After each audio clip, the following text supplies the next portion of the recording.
sendiri terminologi wudhu itu kan mendatangkan air dari sebagian anggota tubuh tertentu kita dengan diawali niat. Ini sedikit berbeda dengan ketika mandi. Mandi itu mandi janabah ya, yang wajib diniatin kan mandi junub ya. Mandi junub itu sedikit berbeda dengan niat wudhu, yaitu mendatangkan seluruh air kepada seluruh anggota tubuh kita. Perbedaan di situ. Kalau wudhu itu hanya sebagian. Nah, sebagian ini kadang-kadang ada yang harus kita lakukan, ada juga yang tidak perlu wajib kita lakukan. Di antara kalau kita sedikit ya, yang otomatis nanti ketika kita sebutkan itu menjadi hal yang sifatnya sunnah. Tidak, kalau kesunahan artinya bisa ditinggalkan. Di antara kesunahan itu apa? Yang tidak harus dilakukan atau dilakukan sebenarnya lebih baik. Di antara itu adalah baca bismillah. Berarti artinya ketika teman-teman wudhu tanpa bismillah pun boleh, tapi keutamanya tetap baca bismillah. Yang hal yang lainnya itu juga kadang tidak saya tadi, yaitu membasuh kedua telapak tangan. Kadang kita diskusi ya, Mas Yusron ya, bahwa diawali dari mana kita berwudhu, membasuh sebelah tangan. Tapi kan boleh juga tidak membasuh sebelah tangan. Misalnya kita langsung tangan saja, tidak perlu membasuh telapak tangan kita, juga boleh.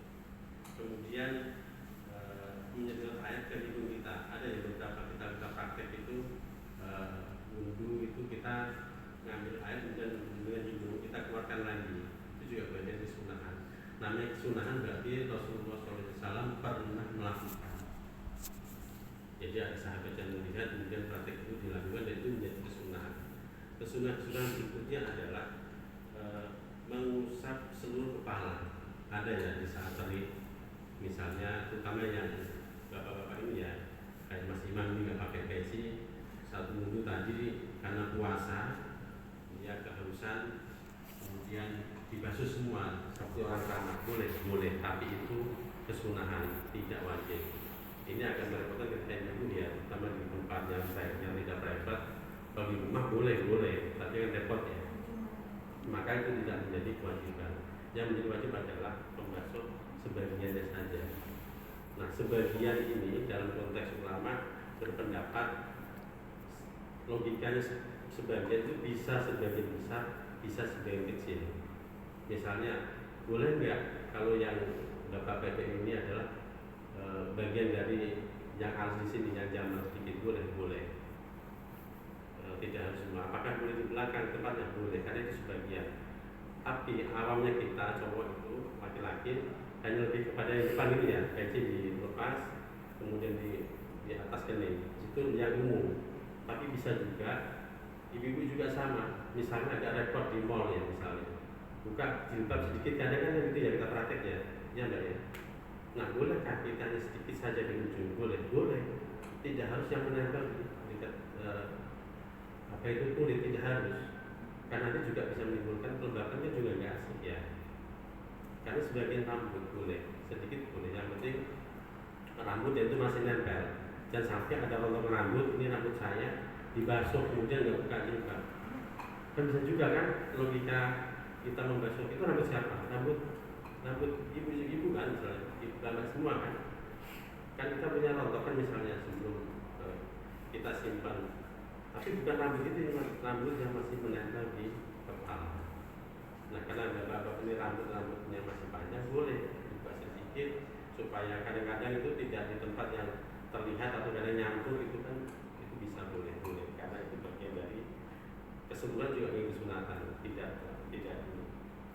Kemudian yang kedua adalah mengusap kedua telinga bagian dalam dan luar. Itu juga bagian dari kesunahan dalam berwudu. Yang wajib saat itu menurut ulama apa? Yaitu hanya ada air itu suci dan sucikan, kemudian pelakunya kitanya sendiri adalah yang mumazis, yang cerdas, yang berakal. Anak-anak wajib, tidak wajib. Tapi untuk edukasi seringkali mulai di TK, di RA itu sudah diajari. Tapi ya kalau walaupun sholat dia tidak wudhu ya dengan masalah. Kadang-kadang anak-anak kita ya, waktu saya melihat anak kecil TK itu juga kadang wudhunya juga kakinya seakan hanya gerakan-gerakan aja, air juga hanya gini aja kan ya.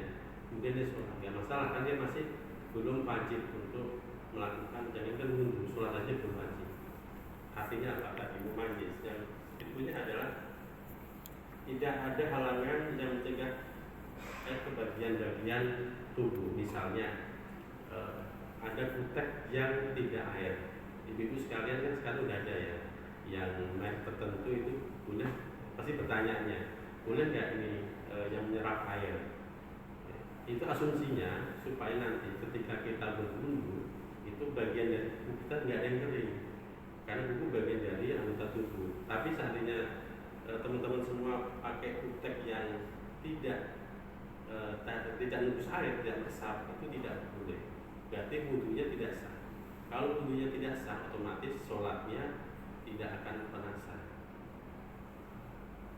Berapa batasannya? Kecil besar tidak ada masalah. Yang penting bagian dari tubuh, sekecil apapun ada kutek yang sisa, itu bagian ada anggota tubuh kita yang tidak terairi oleh air. Itu ya, kan agak hati-hati ya. Kalau memang bersihin pakai remover ya remover yang benar, maksudnya benar-benar yang harus ya. Sampai itu tuh pun habis. Nah kemudian dia Islam Muslim, itu wajib syarat-syaratnya berwudu. Berikutnya adalah untuk bagi perempuan khususnya ini, dia suci dari haid dan nifas. Jangan sampai kemudian nifas ini adalah hadas besar. Wudu ini untuk menghilangkan hadas kecil. Ketika khususnya perempuan dia belum, misalnya ya tadi dia mau sholat subuh, tapi dia sejatinya belum mandi besar, artinya masih punya hadas besar yang atau berikutnya dia habis haid atau habis nifas, dia belum mandi besar kemudian wudu, maka itu tidak akan sah wudunya karena dia masih punya punya hadas besar yang belum disucikan tadi. Itu syarat sahnya untuk kita menentukan. Kemudian 3 kali yang sunnah tadi. Seringkali dalam praktiknya kita yang kita lihat ya teman-teman ya, itu pasti 3 kali kan ya, tangan 3 kali, 2 kali. Apakah itu bagian dari sunnah saja? Seandainya dalam hal tertentu teman-teman misalnya dipanggil musukornya ya, Bu Etik misalnya, ke Mas Baim dulu ya, ditungguin seperti itu, wudunya dipercepat saja dan itu tidak akan mengurangi syarat sahnya wudu. Tidak harus gitu. Kalau semua 3 kali kan butuh waktu, butuh air. Misalnya dalam kondisi air yang antrian yang cukup, ada di beberapa tempat umum yang misalnya airnya kan kita buka di ujung kencang, di ujung sini kecil banget ya kan, atau yang airnya tidak langsung, tornya sudah kelihatan, ini air terbatas. Di beberapa event tertentu misalnya kita di Car Free Day atau kan kadang-kadang, atau event hari santri itu kan di lapangan itu kan dikasih portable ya misalnya, kan tentu kita air itu kan tidak banyak, kita boleh dengan niat menghemat misalnya tidak harus menghabiskan banyak air, tapi cukup sekali semua juga boleh, itu boleh karena bagian 3 kali itu bagian dari sunatan. Nah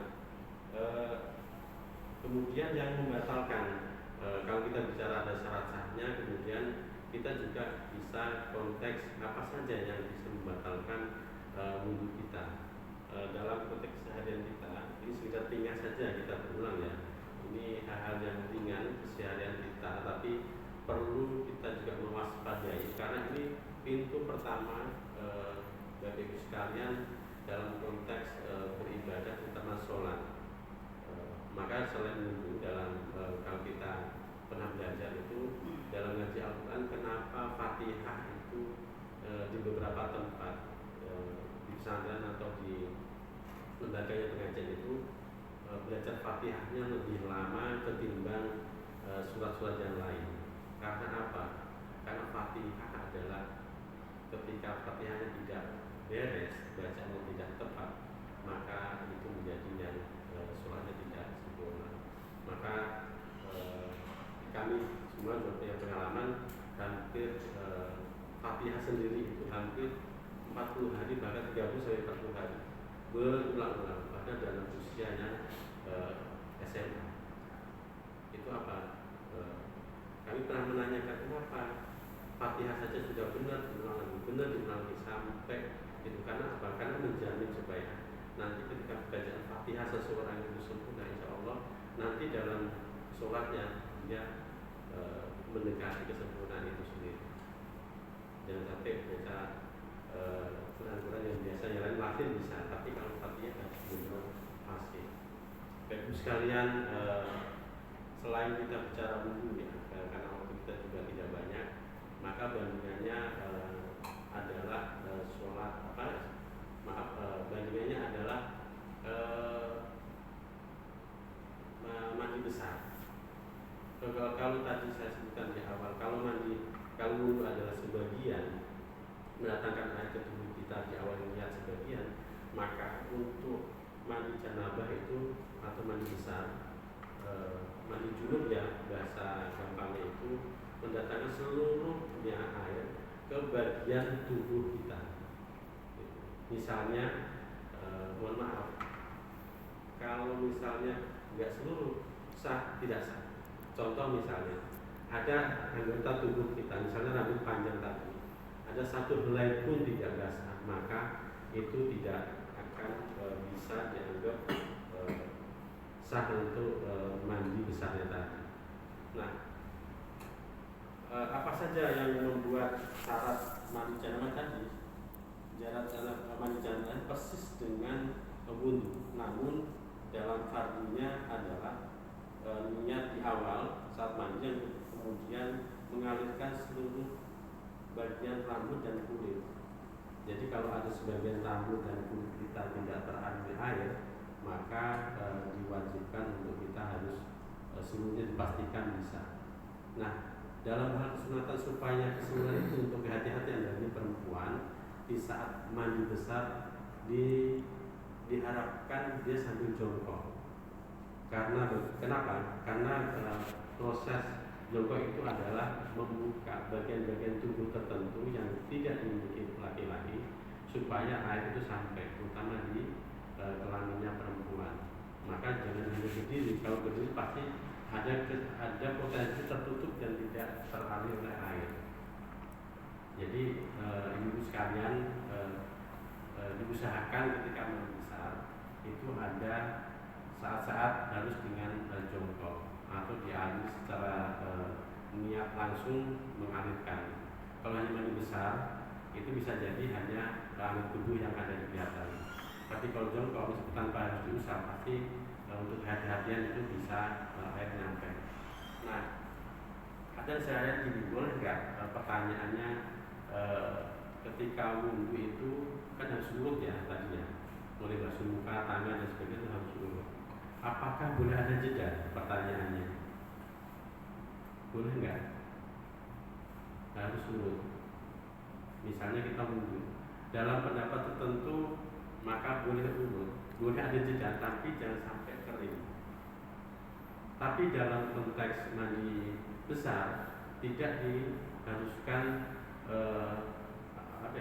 berurutan langsung seperti itu. Mandi besar boleh. Misalnya gini, terutama yang nanti belajar, misalnya pengantin baru ya, pengantin baru nanti kira kita kan kadang-kadang sekarang kan dulu ya, zaman dulu kan bisa jadi karena pengantin baru tinggal serumah dengan masih calon mertua ya, dengan calon lagi yang menjadikan. Nah, kalau rumahnya besar, mungkin kita bebas ya, mandi kapanpun, kita nggak ada canggungnya. Namanya entah itu di mertua laki-laki maupun perempuan, itu yang salah satu pasti canggung, yang penting ya. Tapi ketika ini kasih tips saja ya, karena tadi syaratnya tidak harus wajib berurutan, maka kalau mandi besar boleh nggak kita nyicil? Jawabannya boleh, supaya tidak kelihatan mandi besar kan biasakan gitu kan, nggak enak kan habis sarapan mana istrimu gitu kan, itu di tempat sarapan kelihatan basah rambutnya kan. Kalau ibu mertua mungkin nggak tahu canggung, tapi kalau bapak mertua masih ada, mau ngomong gimana kan, itu baunya sampo masih mabuk kan gitu kan. Nah, itu boleh, ibu-ibu boleh mandi di jam 3, jangan jam 3 ya, katanya sholat subuh nanti. Mandi di jam 6, menyicil sarapan jam 8, jam 7 kan. Nyicil dulu di kepala sampai leher aja, tapi dipastikan keramas dulu, hanya sampai leher. Dipakai misalnya dipakai apa itu, handuk kan kering kan dipastikan, tapi sudah rambut kita semua udah kena gitu, dipastikan leher kita kena, kayak mandi nyicil gitu. Ketika pakai, terus kemudian ini bagi yang nggak punya hair dryer ya, kalau punya hair dryer lebih jelas ceritanya. Kemudian berhenti, nanti jam sarapan dipanggil mama, ini sudah sarapan jam 8. Nah jam 7 mandi saja, meneruskan yang bawah tadi ke bawah, tidak harus dengan atas tadi, kan sudah nyicil tadi. Nah kemudian ke bawah, jadi ketika mandi biasa. Tadi dari pertanyaan oleh ibunya, ini kok anak saya kok nggak pernah saya lihat rambutnya kering terus, kan pertanyaan juga kan. Tapi dalam konteks ibadah, dalam konteks mandi besar itu boleh. Ya Mas Baim, kok dianggurin kan, itu kan nggak enak kan gitu. Ya sekali, tapi kan ini untuk minggu pertama lah. Kalau minggu berikutnya kan udah juga kan, udah kenal, udah akrab gitu.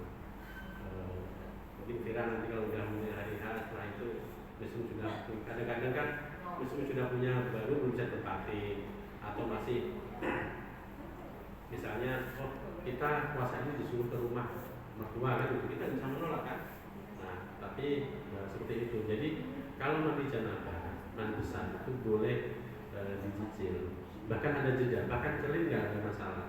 Jadi meneruskan nanti itu boleh, atau sebagian, atau sebaliknya, biar kelihatan mertua itu apa istilah Mas Baim tadi ya kan, dibalik,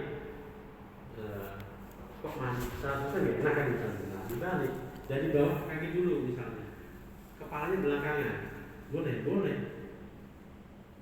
tidak harus dari atas dulu, kan namanya nyicil. Dan nyicil kan boleh dari bebas mana aja, tapi yang jelas pastikan yang sudah dibasuh tadi di air semua, meneruskan sama yang belum gitu.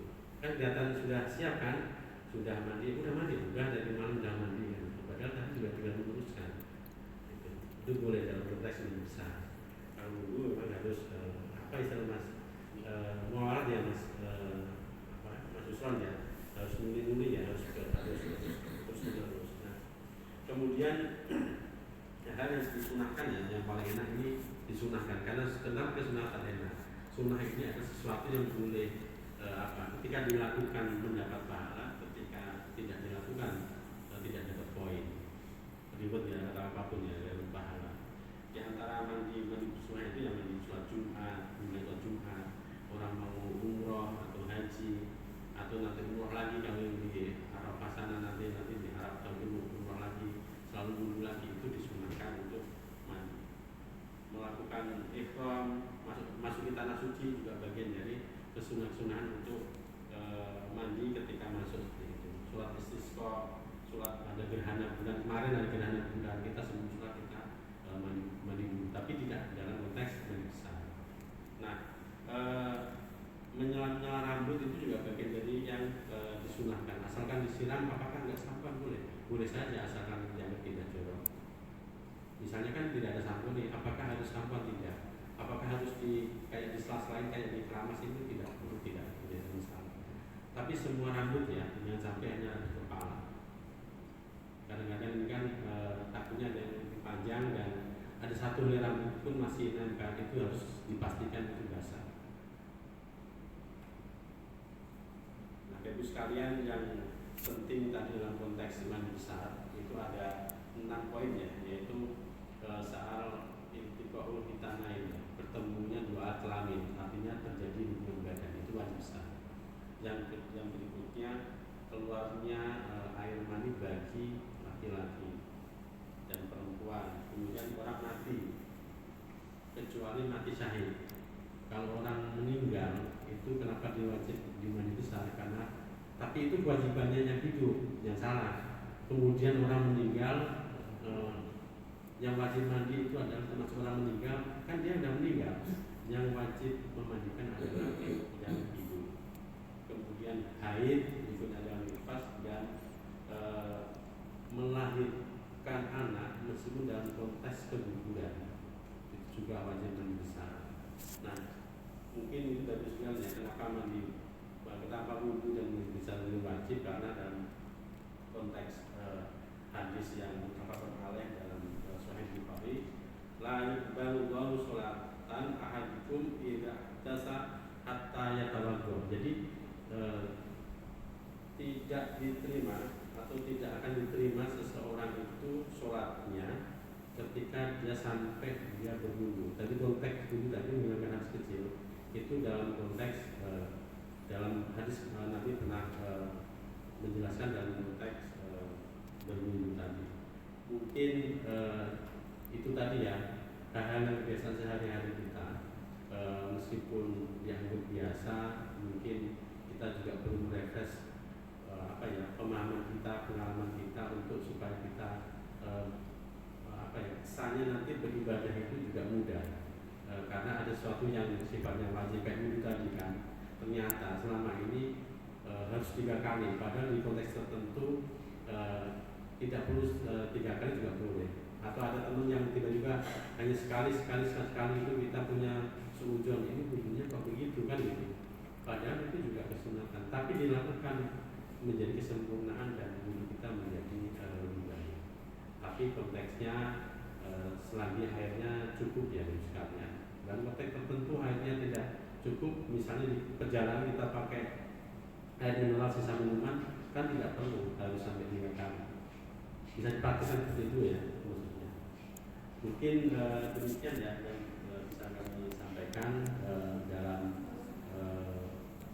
ceramah Ramadan kita hari ini di musola Metode SK Madrasah. Mudah-mudahan sedikit ilmu